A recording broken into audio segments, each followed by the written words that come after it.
Hello everyone. Today I am here to discuss the new terms with you all,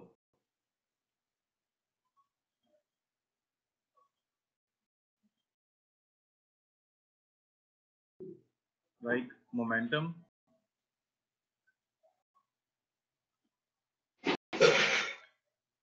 and Newton's second law of motion, which are very important from chapter 9 for class 11.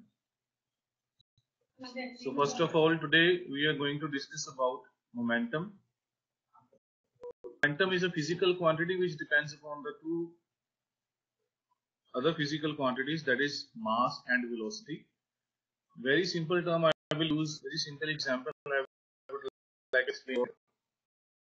Whenever a car is not getting started, so what we used to do, 2-3 people just pushing it from the backside, and then pushing it, and then what they will get that the engine gets started.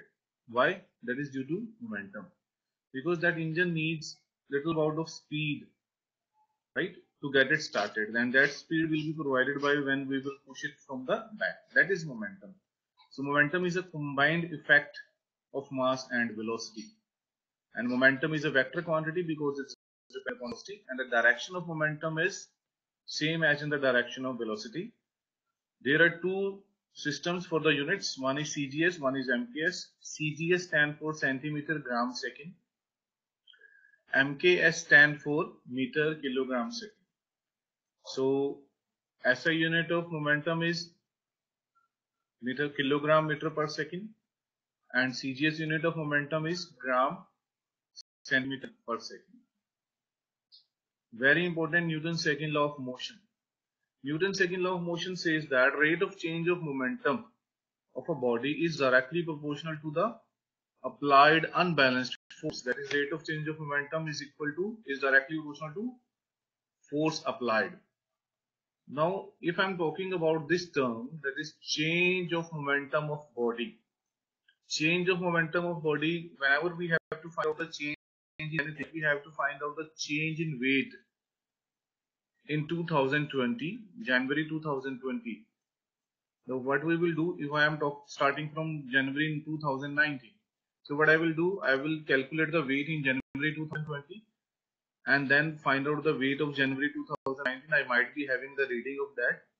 Then I will subtract that final value, initial value, from the final value. That is, weight in January 2020 will be weight in January 2019 will be subtracted from weight in January 2020. Same way, the final value minus initial value whenever we have to find out the change of anything. So similarly here, change of momentum, what we will do, we will find out the initial momentum and final momentum. In initial momentum, in both the cases we have to use the velocity, but in initial momentum we will use initial velocity, that is u. In final momentum we will use final velocity, that is v. So P1 and P2 are initial and final momentum, that is mu and mv. Now change in momentum, as I told you, final value, final momentum is this mv minus initial value, initial moment is mu. And if I want to calculate rate of change of anything, rate means we have to divide that quantity by time. So rate of change of momentum will be equal to mv minus mu over t. But according to Newton's second law of motion, according to the statement which I told you in the starting, that rate of change of momentum is directly proportional to external force, external unbalanced force. This value, which you can see, mv minus mu, right?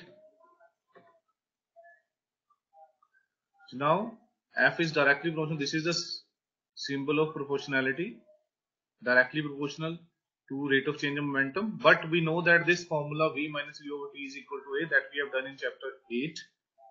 Now when I will put up the value, I will get this value. F is directly proportional to MA. And whenever there is proportionality sign, we can use any proportionality constant Here I am using the proportionality constant K, right? If force will be 1 Newton, mass will be 1 kilogram, acceleration is 1 meter per second square, then the value of K will be 1. So when I will put up the value, F is equal to ma. There is another formula for force, that how to calculate force, mass into acceleration. So magnitude of resultant force acting on the body is equal to the product of mass of the body and acceleration produced. Now these are the units of force. As we have derived that formula, F is equal to ma here, right? So F is equal to ma. So if in the CJ system I will talk about mass, I will consider in gram, and acceleration will be considered in centimeter per second square. So the value of force will come in dynes. That is dyne. This is the CG unit of force, right? In which the mass 1 gram and the acceleration is 1 centimeter per second square. Now in the SI system, if I talk about F is equal to ma, then I will use the mass kilogram, acceleration meter per second square. When I will put up the value, then I will get the Newton. F is equal to 1 Newton, right? Newton is the SI or MKS unit of the force. Apart from these two units, there are two gravitational units. Very important. If in the exams come, name two gravitational units. So these are the two gravitational units. That is kilogram force. 1 kilogram force is equal to 9.8 Newton and gram force is equal to 981 dynes. If I would like to derive the relation between these two, then 1 Newton is equal to 10 raised to power 5 dyne. This is the relation between the units of force. Now the first law of motion by second law of motion. We have to derive the first law of motion by using second law of motion. So from second law, I know that according to second law, F is equal to ma, right? F is equal to ma. But Newton's first law states that if the body is at rest or in motion, it will remain at rest or in motion until or unless an external force is not applied. So if I will consider that external force F is 0, then A will be 0. This equation, F is 0, A is 0, because mass of the body cannot be 0. Therefore, if A is 0, then what I can say, I can put up the value A is equal to V minus U over T is equal to 0. So from here I can describe this, mv is equal to mu or V is equal to U. Very simple, right? What does it mean? It means that initial velocity is equal to final velocity. That means there is no change in the velocity if there is no force. That's what the Newton's first law of motion states, that there is no change in the motion. If the body is moving, then it will be moving. If it is at rest, then it will be at rest. So here are some numericals which I have given for you. F1 acting on a body 2 kg produces an acceleration. You have to keep in mind this formula. F is equal to ma. Very simple formula, very simple numerical, right? So that you can do. Now the impulses of forces.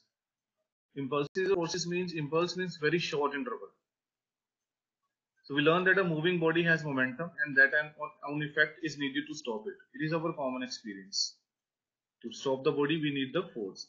So the product of magnitude of force applied and for the time which it is applied is known as the impulse of force. That is, impulse is equal to force